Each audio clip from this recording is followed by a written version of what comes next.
O Jornal da Rede Alesp conversa agora com Ronaldo dos Santos, ele é presidente da Associação Paulista de Supermercados. Ele vai nos falar justamente como os estabelecimentos estão aí se organizando para enfrentar a restrição de quarentena e, claro, atender a população num dos serviços essenciais, né, Carol? Exatamente. Bom dia, Ronaldo. Seja bem-vindo ao Jornal da Rede Alesp. Bom dia, um prazer falar com vocês. Ronaldo, para iniciar, então, a gente gostaria de saber como os mercados estão se preparando, né? Reabastecendo, enfim, atendendo a população nesse momento. Olha, só fazendo acho que uma retrospectiva, né? Nós podemos colocar a data da crise aqui no Brasil a partir de 12, 15 de março, né? Nós tivemos que nos primeiros 10 dias uma aceleração muito grande na visita dos consumidores às lojas, ou seja, um aumento aí substancial na venda nesses primeiros dias. Evidentemente que ali havia por parte do consumidor vislumbrava, né, um risco do desabastecimento. E evidentemente isso nos preocupou muito. Primeiro porque eu colocaria a cadeia produtiva estava funcionando e ainda está, né, hoje funcionando normal, nós não temos problema de abastecimento, mas nós tivemos um problema nos primeiros 10 dias pelo fato de ter acelerado muito rápido e não que havia falta de produto, nós tínhamos dificuldade, evidentemente, de fazer a cadeia funcionar com aquela demanda adicional de conseguir levar os produtos até as gôndolas. Então, às vezes, o produto estava na indústria, poderia estar nos CDs das lojas, a gente com dificuldade de colocar o produto na gôndola. Teve, então, alguns momentos e algumas situações específicas de ruptura, mas não teve a falta, não teve desabastecimento. Uhum. Mas isso durou uns 10 dias aí no máximo. O consumidor, depois desses 10 dias, ou seja, ele foi nas lojas 1, 2, 3 vezes, e via que não havia falta de produto. Isso gerou uma segurança para o abastecimento e as vendas começaram a se normalizar. Aí já a partir durante o mês de abril, agora nós estamos em maio, tem seus picos naturais, como um final de semana e tal, mas, ou seja, nós podemos colocar que as vendas nos supermercados agora, atualmente, elas estão nos patamares normais e continua assim, sem problema nenhum de abastecimento. Acho que é uma grande vantagem que aí o Brasil tem em relação a alguns países que tiveram problemas de abastecimento. Praticamente tudo que se diz de alimentos, ou seja, os produtos básicos que estão nos supermercados, o que tem de produtos importados são muito poucos, na verdade. Ou seja, a grande maioria nossa, principalmente da alimentação, está tudo aqui produzida no Brasil. Então, a nossa cadeia produtiva depende de alguns insumos, evidentemente, de importados, mas a produção tudo interna. Então, isso ajuda a cadeia a ter um fornecimento normal, mesmo durante essa situação da crise da pandemia. Então, em relação, acho que abastecimento, eu gostaria de colocar isso, né, que acho que é importante, e falar um pouco também de todo o trabalho que foi feito no setor para se adaptar para nós com uma atividade essencial, ou seja, o setor não pode parar, e para isso nós tivemos que nos adaptar de como que as lojas poderiam estar funcionando com uma segurança tanto para o colaborador, né, e como para os nossos consumidores. No dia 12 de março, a APAS, né, que é a Associação Paulista, apesar que todo o estado tem as suas associações de supermercados e todas colocaram seus processos e tal, mas falando especificamente aqui da APAS, em 12 de março nós já colocamos uma cartilha com a primeira versão. E ela vem sendo editada sistematicamente, recebendo melhoria nos protocolos nossos. Nós já estamos na 5ª edição hoje. E logo em seguida também, nós, apesar de estar seguindo as recomendações da Anvisa, Ministério da Saúde e tudo, nós contratamos também uma especialista para a área de contágio, segurança para contágio, que nos auxiliou nesse trabalho para ter aí uma avaliação, tudo que nós estamos falando de forma mais técnica. Então, como eu disse, 12 de março já tinha a cartilha lá com a primeira versão, e nós vamos editando ela e já estamos na 5ª versão. Eu gostaria, talvez, de citar algumas coisas que o setor fez, e uma coisa assim, nós tivemos que nos adaptar muito rapidamente, porque acho que todos perceberam isso, quando começou a crise, assim, as mudanças de informação, a velocidade que as coisas ocorreram foi muito grande, e também é interessante que nós, às vezes, eu vou citar algumas coisas aqui, que para nós até soava muito estranho e a gente ficava até assustado do próprio comportamento do consumidor na loja, porque é uma mudança radical. mas, por surpresa nossa, tivemos um ou outros problemas, mas muito pontuais. De forma geral, a própria população vai entendendo também rapidamente a necessidade de algumas práticas, né, Uhum. para quem estava lá funcionando. Ô, Então, Ronaldo. um exemplo, né, uma coisa que é muito... A vida inteira a gente trabalhou para colocar o consumidor dentro das nossas lojas, e aí a gente vai no nosso protocolo hoje e nós colocamos, por exemplo, um estudo que a APAS elaborou, nós entendemos que um cliente a cada 15 metros quadrados nas lojas, considerando a área total de venda de uma loja, Uhum. isso seria uma boa medida para evitar aglomeração. Então, foi uma recomendação da APAS, os associados, com a sua maioria esmagadora, aceitam e controlam dessa forma, e você vê que é uma medida, em tese, estranha, porque, de repente, você tem um cliente querendo entrar na loja, se atingiu aquele limite estabelecido, Uhum. nós estamos proibindo que ele entre na loja, ele tem que aguardar fora da loja. Mas, Nós Ronaldo, já... Oi, mas pois não. isso que você está falando, oi, aqui é a Júlia Stanzioni falando contigo. Oi, Júlia. Aproveitando o seu gancho, né, de falar que todos queriam sempre o consumidor dentro da loja, mas que nesse momento precisa ser feito diferente. Também no mercado ali do meu bairro acontece isso. As pessoas têm um limite, depois as pessoas precisam esperar do lado de fora, mas a população nesse momento está sabendo respeitar e tem a consciência de que não é possível, principalmente nos mercados de bairros que são menores, ter uma aglomeração muito maior. E aproveitando que você falou de março, eu imagino que tanto para a associação quanto para os próprios donos de supermercado, tudo aconteceu muito rápido, né? E vocês agiram também muito rápido nessa orientação para eles, né? Sim, tudo muito rápido, e acho que é uma coisa que nós conseguimos colocar, como eu te disse, em 12 de março já tinha, nós estávamos dando início lá no 12 de março, já tinha começado a aparecer os problemas aqui no Uhum. Brasil, principalmente em São Paulo, que estava na linha de frente com isso. Em 12 de março já tinha uma cartilha lá com algumas recomendações nossas, e evidentemente, como eu disse, a gente foi atualizando isso. Mas sim, da mesma forma que os empresários, supermercadistas, se adaptaram rapidamente com as mudanças nas lojas, os consumidores também, né, tiveram que se adaptar. E como eu disse, sempre havendo aquele receio de que uma medida, puxa, como é que eu vou colocar uma medida que eu impeço a entrada na loja, né? E, ao mesmo tempo, a gente percebe que o consumidor entende aquela situação, porque acho que o que acho que, no fundo, fica aquele sentimento de trazer uma segurança maior para evitar o contágio. Então, essa foi uma medida assim, que nós colocamos e é bem aceita, os consumidores respeitam, evidentemente, mas é uma medida que, como eu disse, né, imagina para o empresário em si, que a vida toda lutou para colocar o consumidor na loja, no momento desse, quando ele chega e você fala, não, aguarda aí que agora você não pode entrar.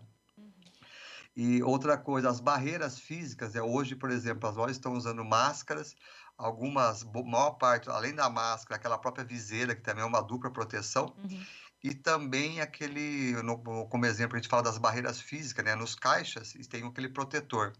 Isso dificulta muito a comunicação com o consumidor. Eu acho que você deve ir em loja, né? Quem está nos ouvindo aí também é evidente, e percebe às vezes que fica ruim de falar com o operador de caixa, você vai fazer alguma comunicação nas áreas de atendimento também, mas é uma outra adaptação, a gente fala, não entende, repete novamente, e fazer o quê? Mas está lá todo mundo com a máscara e não tem outra alternativa, né? E, Ronaldo, você falou... Ronaldo, sobre a questão do uso da máscara, né? Vocês podem impedir, se algum cliente não quiser adentrar ao estabelecimento com a máscara, no caso? Olha, tem diversas situações. Primeira orientação da APAS é que cobre do consumidor que utilize a máscara, evidentemente, que tem que usar máscaras. Alguns entram com a máscara, mas você sabe que tem pessoas que têm dificuldade, se sentem mal com a máscara. Então, às vezes, durante a compra na loja, há uma tendência da pessoa baixar a máscara e deixar só no pescoço. Ou seja, ela entra, mas às vezes não usa. E nós também orientamos que a gente aborde o cliente, né, e peça para que também que não faça isso, que continue utilizando a máscara. E tem situações diversas, porque existe alguns municípios que trataram como recomendação no primeiro momento, outros colocaram como obrigação, outros colocaram até multas, né, para quem não está utilizando, e às vezes multando até o próprio estabelecimento por esse motivo. No início, se você me perguntasse isso há 30 dias atrás, quando houve a mudança de posicionamento também da Anvisa em relação às máscaras e tal, era um pouco mais difícil, mas começou a se aculturar. E nós percebemos o seguinte, mesmo aonde não tinha nenhum tipo de obrigação legal, apenas uma recomendação, depois que mais da metade das pessoas passam a utilizar as máscaras, aquela outra metade que não está utilizando, a gente percebe que há um desconforto para a pessoa. Então, isso rapidamente você começa a mudar e a utilização sobe muito rapidamente. Então, de forma geral hoje, ou está por recomendação dos municípios, se tornou estadual também, né? Mas os municípios também com legislação específica, ou seja, a obrigatoriedade do uso. Então, evidentemente, isso subiu, né, muito. Eu diria que hoje, analisando agora, nós não temos, assim, problema de não uso. Se for, é muito pontual de uma pessoa chegar na loja e não estar usando máscaras. Nós estamos cobrando que utilize a máscara, que entre, adentre a loja com a máscara. Mas, se teve problemas no início, agora já houve assim, o aculturamento do processo e todos estão utilizando e nós não temos mais problemas. Se tiver alguma coisa, é muito, muito pontual. Ronaldo, a gente está falando dos consumidores, né? Mas eu queria falar do outro lado, dos funcionários, né? A gente sabe que nessa gama de supermercados em todo o estado de São Paulo, podem ter funcionários que fazem parte daquele grupo de risco, né? E como é que é a orientação da APAS nesse sentido? O funcionário vai trabalhar com algum outro tipo de prevenção? Faz rodízio desses funcionários? Nessa questão dos funcionários dos estabelecimentos, como é que está funcionando?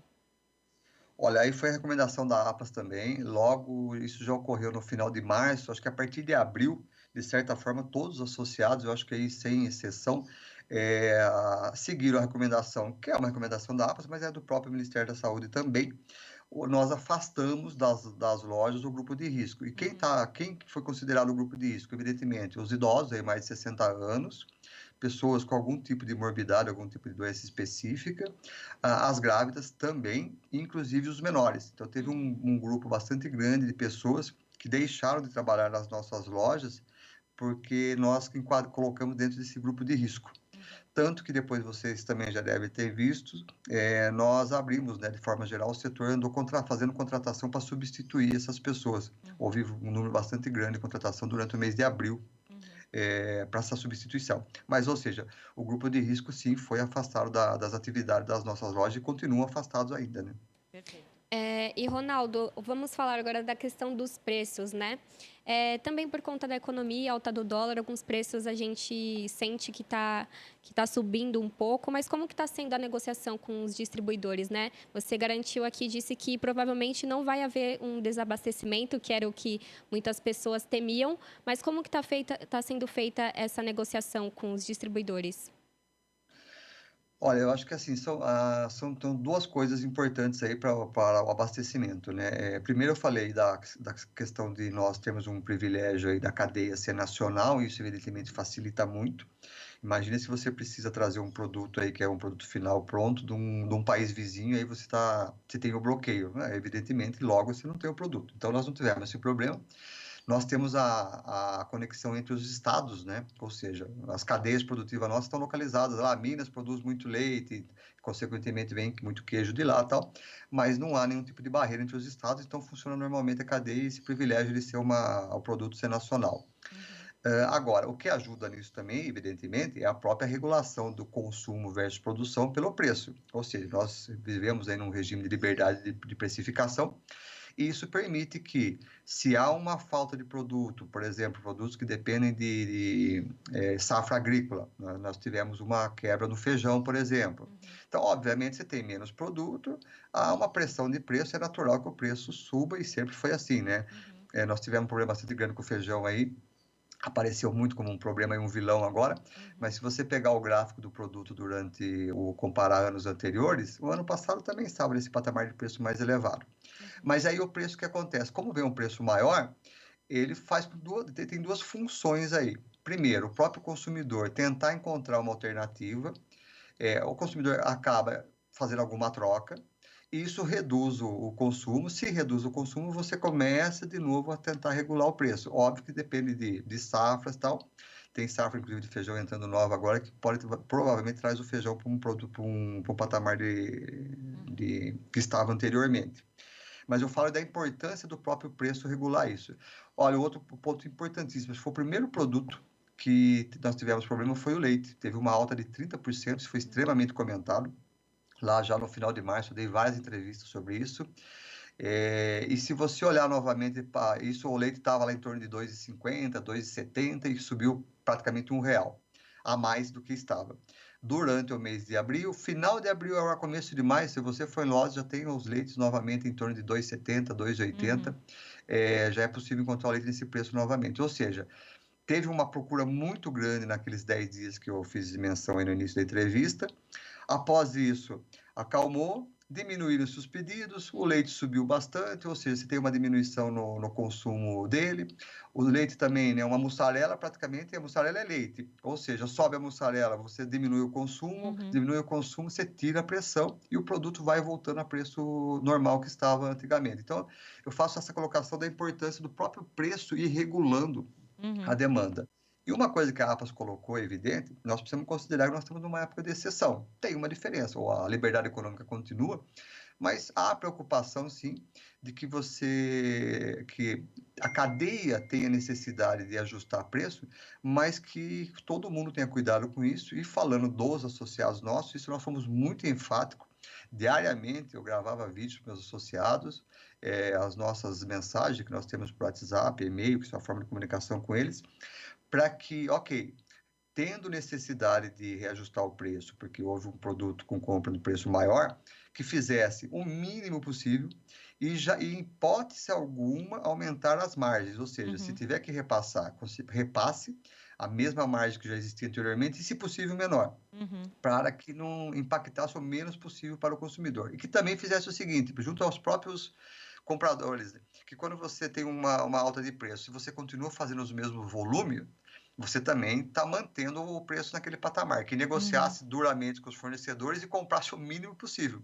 Porque, como eu disse, quanto menor a demanda, obviamente o preço ali na frente vai ser um pouco menor, é natural. Perfeito. Esse é o Ronaldo Santos, presidente da Associação Paulista de Supermercado, a APAS. Ronaldo, obrigado pelos seus esclarecimentos aqui no Jornal da Rede Alesp. Até uma próxima oportunidade. Até a próxima, foi um prazer falar com vocês. Estamos sempre disponíveis aqui para colaborar com as informações. Um bom dia a todos.